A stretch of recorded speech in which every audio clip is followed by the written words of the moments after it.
You all right?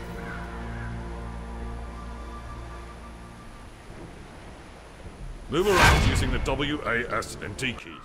Alright, so as you can see here, we're basically starting on a beach, and we've got our little tutorial telling us how to move. So you move with WSAD, you can talk or interact with F. So this game has a very Guild Wars 2 feel to it, honestly. If I were to kind of compare this to other games, I would say this takes some of the best features of Guild Wars 2 and maybe Warhammer Age of Reckoning. Would be the two games I would equate it to most. And the reason why I say Warhammer is because there will be public quests, or at least I found one public quest so far, that you're actually competing against other players to turn in a certain item faster than the others, and you would get better stats. Of course, Guild Wars 2 kind of had something like that. You had dynamic events that would spring up in the world, and your contribution would give you a rank. But your rank, I don't believe, would knock others down. You just had to meet certain expectations on that, where you would get gold, silver, or bronze. In this, it will actually show you a leaderboard as how well you did. So here we are. Nothing is unlocked yet. I can just move around. Now I'm going to tell you right away from the looks of this, the graphics of this game have not blown me away. And in fact, I was a little disappointed in the graphics. But it is a free-to-play, so you don't always get all the time in world for art and all that. Now, I'm not saying it's terrible. And graphics don't always make the game. That's going to be gameplay. But as you'll see from the character models and whatnot, as much as I love the fact that there's a ton of character customization, the way things look just didn't absolutely wow me. But what has really kept me going has been the gameplay. So let's go ahead and get into that. Thank the gods. When I saw the Dracolich attack the ship, I was afraid there'd be no survivors. What brings you to Neverwinter in such troubled times? So here we can see that it's fully voice acted. Well, it's not fully. There are some things you won't get voice acting for, but the quests and whatnot appear to be all voice acted, which is great. And here I actually do get a choice about my character. And again, not entirely sure how it'll affect me in the end, but it's nice to see. So we at least can tell him we're going for adventure. Adventure? I can guarantee. Riches? Up to you. As you may have noticed, Neverwinter is under attack. The necromancer Valindra is assaulting the city with her undead legions. Plenty of opportunities for an aspiring adventurer to make a fortune. Search the wreckage along the shore for your gear. It's dangerous to go unarmed right now. When you finish, head up to the camp at the top of the hill. They've got a nice warm fire up there.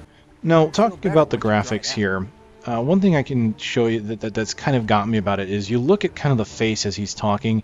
It almost feels like there's a disconnect sometimes with what he's saying and the way his mouth moves. Not only that, but there is absolutely no natural feeling to the way they look. Now, I come from playing MMOs like World of Warcraft, and I can kind of expect that because the models in those games don't exactly have a lot of expression either, unless they're specifically made for a cutscene. But with all the customization options in this, I'm kind of expecting a little more, especially as games are kind of moving forward. Look at Guild Wars 2. I mean, there was just a lot of really good art in that, a lot of good art assets, and a lot of expression when the characters are talking. Here the character is just kind of keeping his arms at his side, occasionally moving his hands. So there's, you know, definitely some, to me, a little disappointment on that. But again, there are redeeming factors here, and I want to get into that. So we're going to go say, sorry, Will. Now what's nice is that the tutorial is voiced. As you can hear, he's talking to me, telling me where to go, telling what my map is about. So it's not expecting me to see these pop-ups and read them myself like some games have done. That's certainly all well and good to have a pop-up and see what you're supposed to do next. But actually having it tell you is quite nice because, you know, if you didn't see it or maybe you missed it. So let's go ahead. We're going to interact with this crate here. Hey, we've got a soiled tunic I can take or take all, which is great. So I can just hit FF. Again, that's a great system that Guild Wars 2 has. You can just hit the interact key and then hit it again to pick up everything. So we've got a blunted dirk. As you can see, the icon changes slightly as I mouse over something that is interactable. Double-click an item to equip it. Alright, so we're going to go ahead and go into our inventory now with the I key, and we can see they give you adventurer's rewards for every few levels. It seems to be every 5 levels, so you can open that and get consumables, so that's great. A lot of the free-to-play Korean games have been doing that. So it seems like Cryptic is doing a lot with trying to take an idea from all the other free-to-play MMOs out there coming out of Korea or China or wherever, and seeing what they do and how their models work, and they're trying to take it into here. So we've got a tunic. I'm just going to double-click and put that on, and then I've got 2 daggers. Press the Alt key to toggle mouse cursor and mouse look modes. So as you move, the thing that impresses me the most is that this is not like your standard tab target MMO. In fact, there is no targeting system to speak of in this game. Everything is done almost like a skill shot. As you can see, I'm moving the mouse around and it moves the camera. There is no clicking on a target and push button to cast ability. You know, you have to click and hit the enemy. There's no auto attack to speak of. Now if you look at the bottom, and what I'm going to do is I'm going to hit Alt. That's where I can bring up my pointer. Obviously, clicking, you still won't click on enemies. This is just to interact with the interface around me. We can see I have my first ability, which is Sly Flourish, and it's a standard attack. If I want to use that to attack, I basically have to target my enemy, and I can hold the left mouse button. So if you want to say that's an auto attack, sure, but I have to click to do it. Out of combat players may heal. Now they have this spawn point campfire system, which is kind of nice. Anytime you find a campfire, you can walk up to it to regenerate your health. At the very bottom, this is my health bar, the red bar at the very, very bottom. So you see that when I was at half at the beginning, it's back up to full.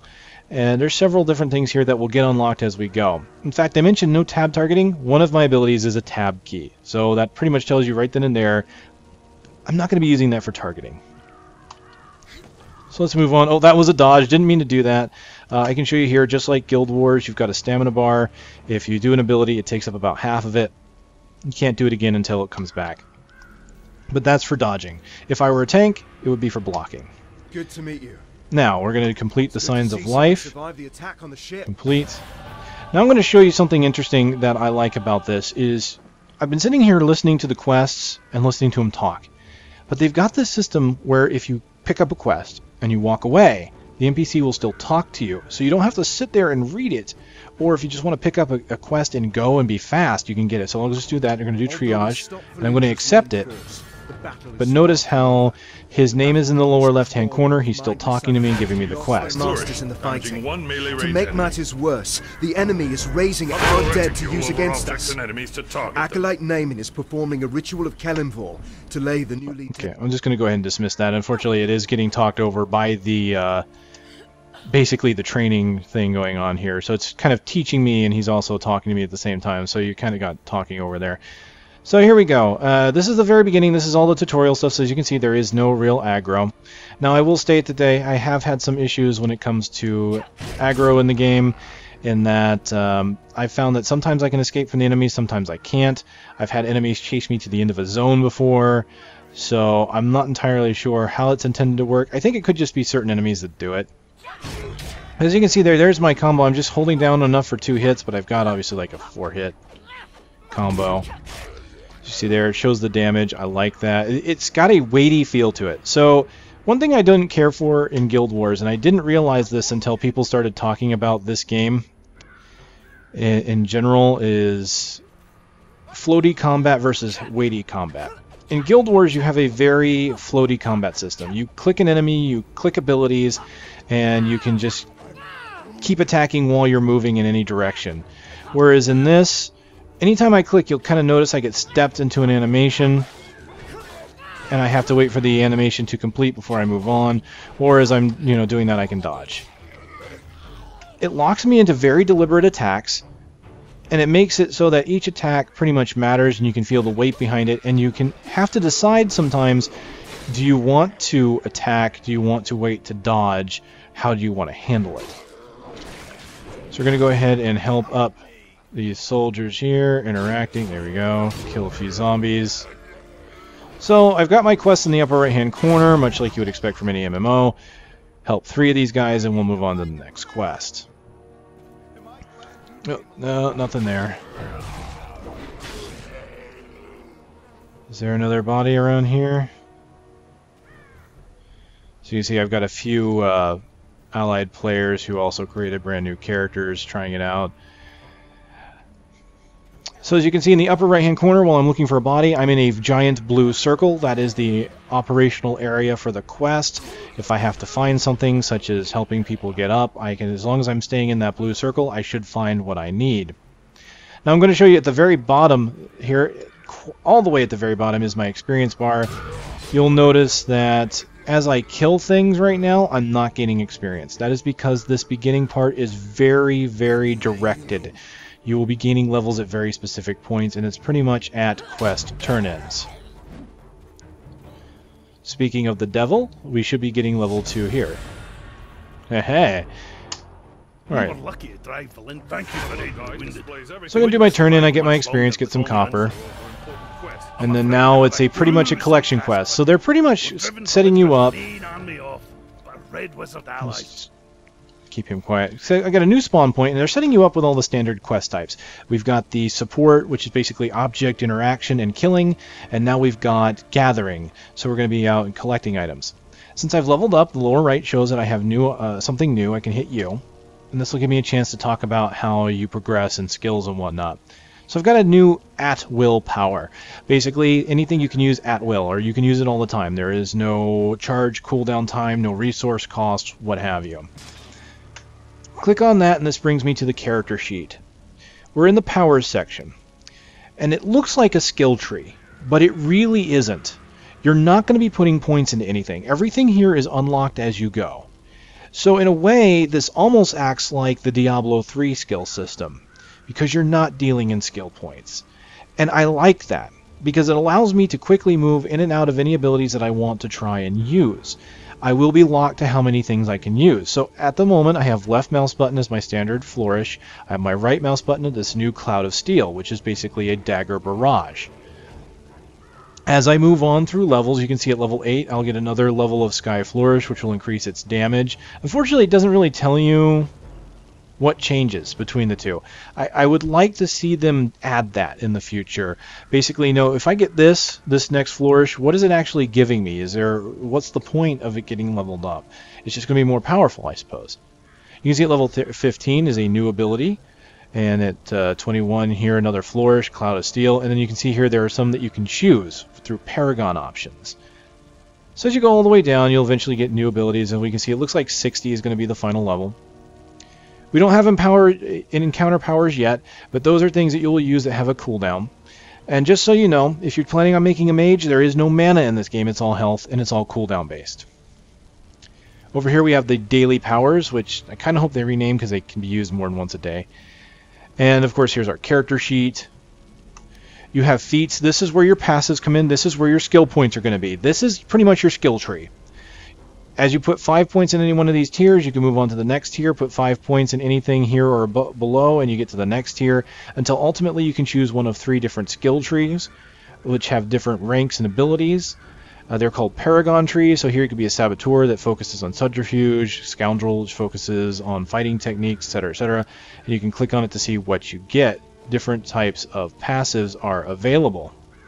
So there's plenty of opportunity to customize your character. Even though you don't have a skill tree here, you can move on to specific feats that may enhance how your character is used, and ultimately, as you can see here, give you some choices as to what kind of powers and abilities you'll get down the line.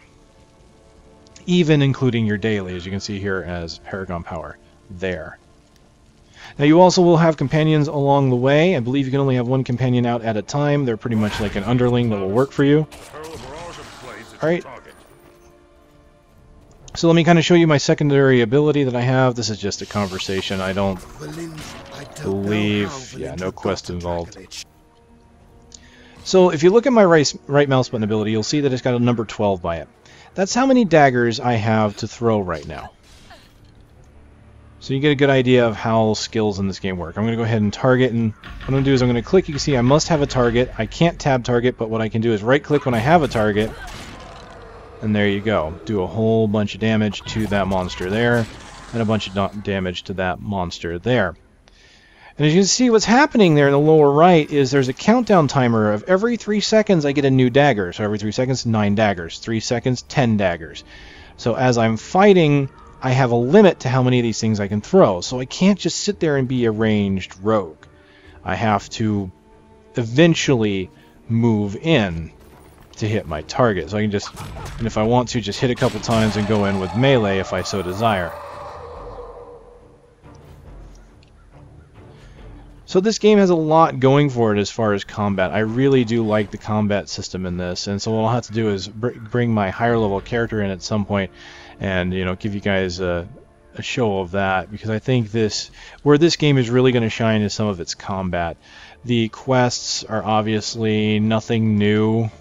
Just go ahead and give them their arrows to complete the quests. We must drive the wizard. Thank you for the help. Alright, so I've gained another level with this level. Let me quiet him down. So with this level, I've got my first encounter power. As you see, as I level, it's not picking a point. These are all going to level at the same rate. So now I have my first encounter power. This is a cooldown ability. It has a 10-second cooldown, and it does physical damage. You snap into the air, catch your opponent with a crushing blow to their head, and the impact causes the opponent to be dazed. So we're going to go ahead and use that. And what I'm noticing is my cooldown is a little different from the main character I had. So there we go. Teleport, boom. You can see it's a nice hard hit. I have to wait 10 seconds to do it again. So in the meantime, I will use my standard melee abilities, or if need be, throw some daggers around.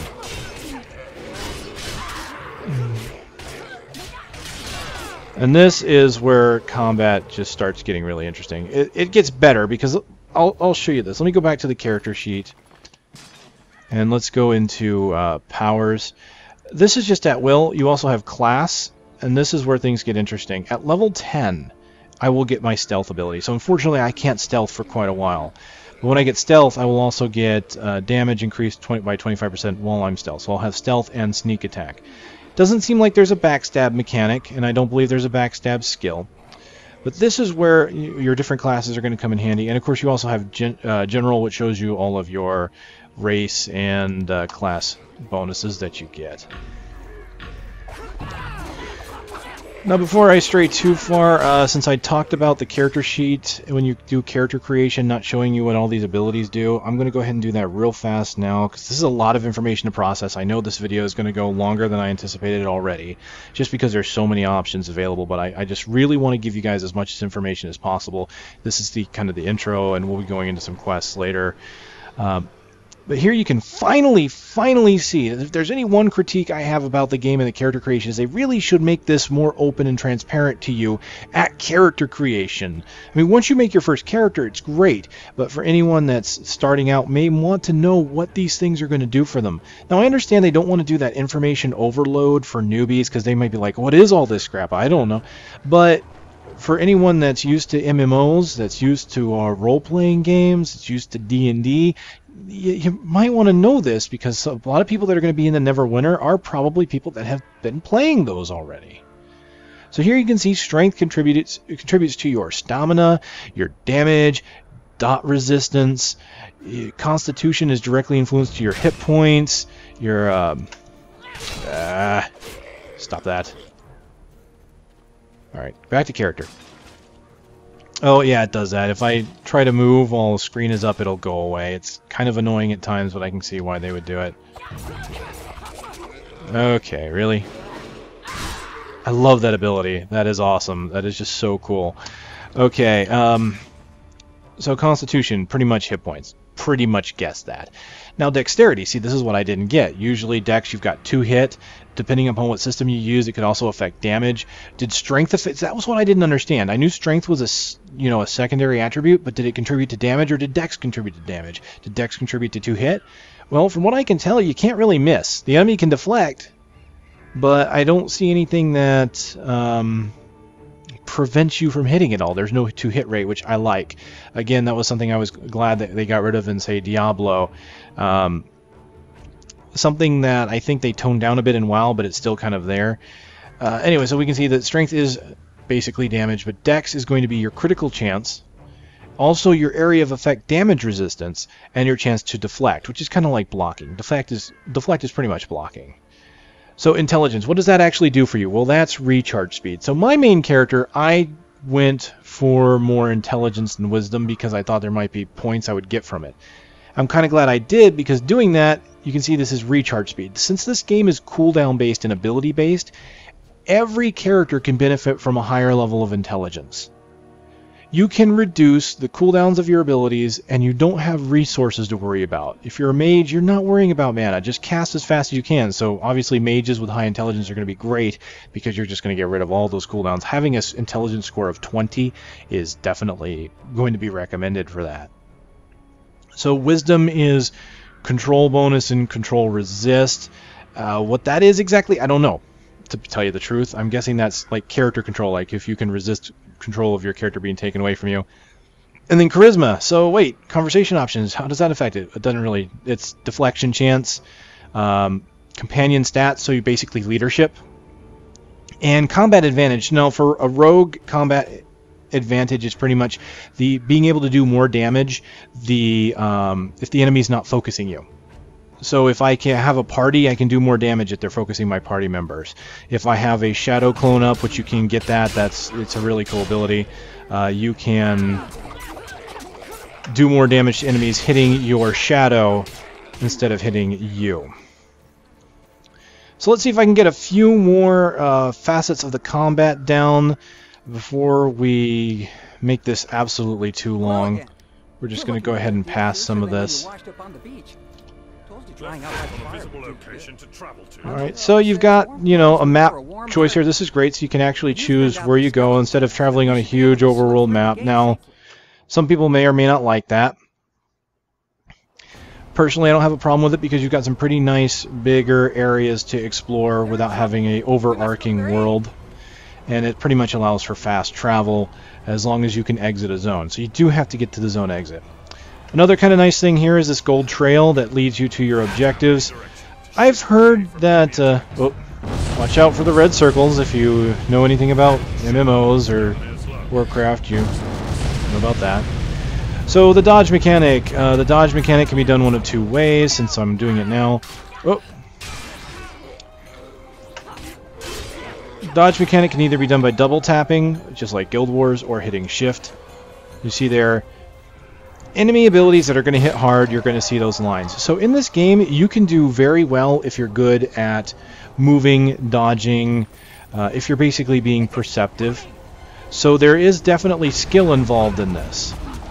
So what I like is that it's like Guild Wars in that it's got active combat, it's got interesting abilities.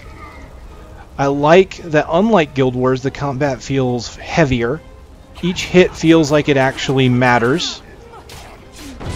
Dodging feels important.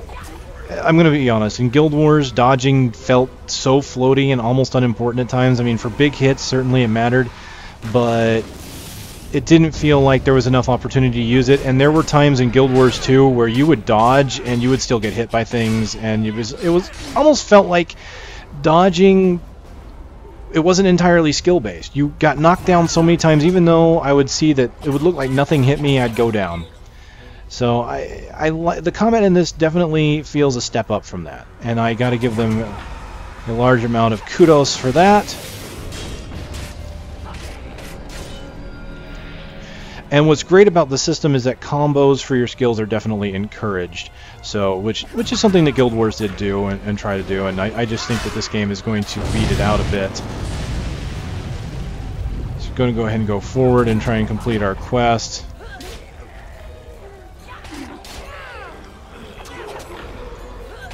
I'm out of daggers, so I've got to use my melee attack.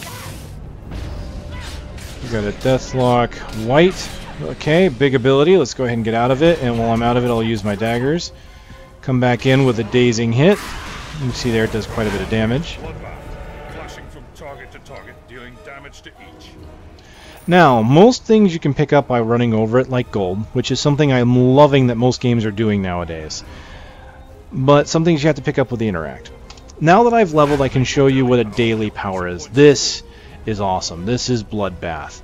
Now, at any time, you look at these skills, they're locked, right? When I get more skills, I can start replacing them, but from what I can tell, you can only do it when you're inside either a town or inside of one of the fireplace spawn points. So you can't change your points at any time.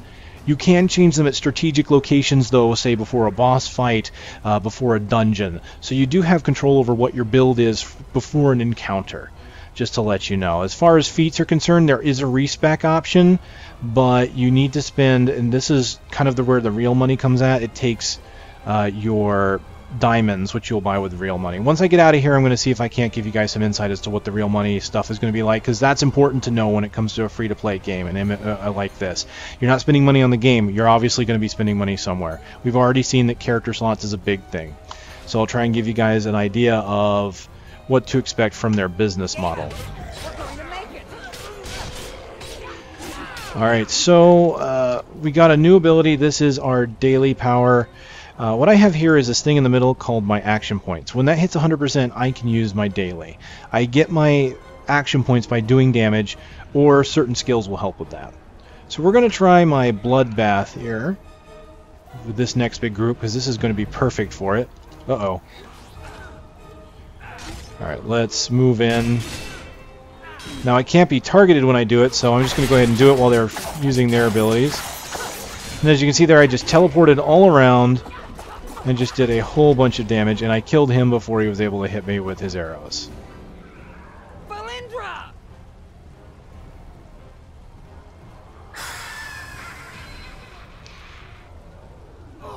Now this game is still in closed beta, obviously, so anything we see here could be very much subject to change. So as far as the way the animations are done, like right there, that just it doesn't look quite smooth enough or believable enough in storytelling. But you know, it's kind of a hindrance that a lot of MMOs do get. So I'm not going to hold that really against them too much. The fact that everything else about the game is so well done, such as combat, I can forgive that. So you can see there, he does have a hit that doesn't get a circle, but it is kind of telegraphed, so if I dodge right, I can avoid it. So I'm kind of kiting him around, using my daggers as I go. I'm going to hit him with a big hit now. You see my action points are going up. And I'm just going to finish him off with this.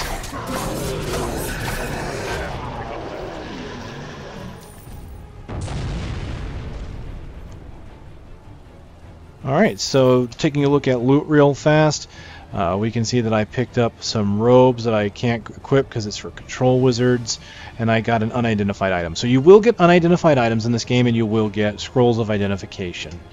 Scrolls of identification are given to you... I mentioned kind of the prayer system that you had in this game. Things like that, they're kind of given to you as you go. As far as I know, there's no way to just outright buy ID scrolls. But you can buy them on the auction house, so any adventurers that aren't using theirs, they can sell them. You might be able to buy them with the in-game currency. We'll have to look at that. But I'll go ahead and do that. I double-click on that, can see what item I've got. And we see I got some Thieves' Boots, which give me some defense. So we'll go ahead and wear that. Sorry. You have to stop her. Lord Neverwinter is no saint, but he's better than the alternative. If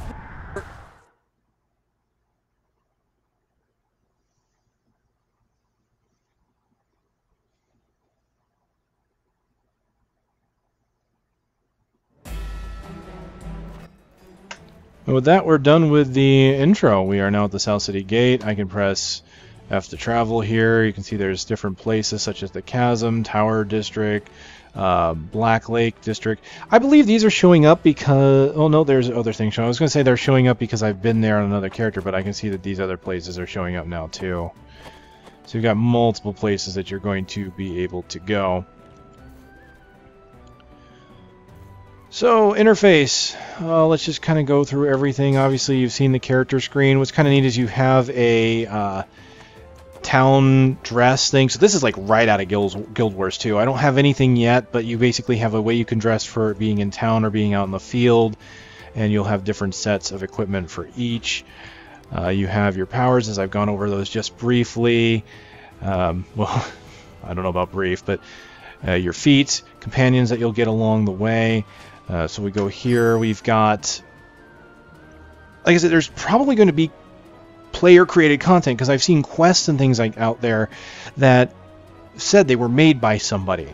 How that's done yet, I don't know, but that is something that is going to be really amazing about this game, is they're going to let people create dungeons and quests. There's quests out there in the field. They're probably just quests that someone put together that's like, hey, go get this item or go get this whatever. So you can actually go out and have fun adventure and do things that other players have made. And that's really, it's not a new concept. I mean, you think about it, like Steam Workshop has been out there for a while, and even before that, there's been all sorts of concepts like that. But I haven't seen that in an MMO before. I have not seen that in an MMO before, so this could be really cool. So obviously there's a calendar, there's a queue here for PvPs, dungeons, whatever you want to play. A catalog that shows you, again, more player-created content. You can subscribe to certain authors, and just cancel out of that real quick. Lots going on there. We have a gem store and a Zen store. So here we can see, if you know the gems of Guild Wars, freaking called gems as well, same thing. You can buy Zen. Now, again, Zen is basically 100 Zen to the dollar if you buy it from Perfect World. And you can try to buy Zen for whatever of these Astral Diamonds that you have. You can, of course, then sell Zen for Astral Diamonds, since Astral Diamonds will be gained in-game. Every hour if you pray, you get a chunk of diamonds. I've been getting like a couple thousand every hour. If you remember to pray, there's the thing. You have to pray, and it has to be at one of the campfires in order to do it. But you can keep getting these each hour. So that's how you're going to keep going and keep playing, and these gems will be used for many, many, many different things. But you can see you can actually get this Zen point system for the gems. So what's great is if you like Perfect World games, like I play Rusty Hearts, I could come into this game, grab a few gems, give myself some Zen, spend that Zen in Rusty Hearts if I really wanted to. That's the beautiful thing about having this united front of free-to-play stuff. So you can spend your points in different games if you really want to. And of course there's different listings. We won't go into that because there's nothing really there. Now there is a Zen shop, so rather than buy with gems, you could buy directly with your Zen. Everything that I've seen for Zen is pretty much either cosmetic or would be nice to have. So you've got things like, not really armor, but we've got keys here, some booster packs, potions apparently you can buy with Zen. So there is that. Being an RPG, these aren't major. I mean, there's not specifically gear here. You can buy bigger bags, obviously. Companion slots, so it looks like it's $1 to buy a companion slot. $3.50 for an active companion ability, it looks like, or slot for their abilities.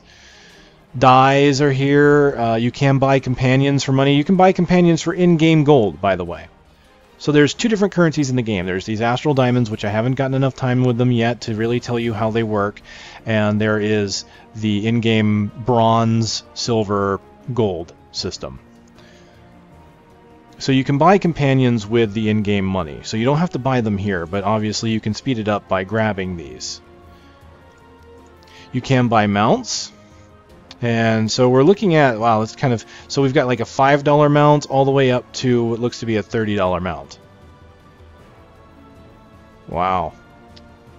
Hey, you know, but people will buy them. People like having these options, you know, and if you want to support the game, that's one way of doing it. There's professions here that you can buy kits for, and here's the services. So as you can see, it's about $5 for a new character slot. So if you don't like that there's only 2 character slots, you can definitely buy more. Now, since there's 5 classes in the game, the thing that's kind of annoying about that is that you're going to be spending about 25 bucks. No, because there's 2 slots, so let's say 15, right? So 5, 10, 15, 3, okay? So you're going to spend about 15 bucks if you want to have a slot for every single character type. That's not too bad. That's not terribly unreasonable. So that's where they're going to get their money. Now, I normally don't like having to buy character slots. If you ever heard me talk about Guild Wars 2, that is something I hate about Guild Wars 2. However, Neverwinter is at its core free to play. Guild Wars was a $60 purchase out of the box, and that was the difference. They made me buy a full price game and kept things from me in that instance. Now, there were more character slots initially in that game, But I would have liked for them to allow me to have one character slot for each character class. Maybe not each race, but each character class. To be able to make one of everything. And only because I had to pay full price for the game. You know, they weren't making me pay a subscription fee, but honestly, there were so many other microtransactions that I don't think that would have been too much to ask for. In this game, you're not paying for the game, so obviously, character slots are going to be something you're going to want. Companion slots, things like that. So this is their business model. As you can see, it's a lot of cosmetics and items that can kind of help your progression a little bit, but you're not outright buying gear. Okay, so that's kind of nice to see. I think that's a decent model. I can't complain about it, really. Anything else here that we need to know? We've got, obviously, friends lists. Ignore, you can find people, find guilds. All the standard trappings are here for this game, and it is looking really good. Now, unfortunately, this isn't, for some reason, not listed at the top. This is your profession pane, and this is why I can't go over professions. You actually cannot pick a profession right now. I will be doing a crafting guide for this game the moment I'm able to go in and play with it. That's just the intro. That's the character creation. That's the system. So basically, I apologize if there wasn't a lot of straight-up gameplay here. This was really meant to be a here's what to expect when you get into Neverwinter for the first time. This is pretty much an overview of the systems, an overview of character creation, and obviously the introduction. I haven't even gotten that deep into the character class here, into my rogue. Okay, so I'll be doing that next time, though. So ladies and gentlemen, thank you for watching. This is the intro to Neverwinter. Please check it out on Perfect World's website. I'll leave a link for you in the video description below, and I'll see you next time.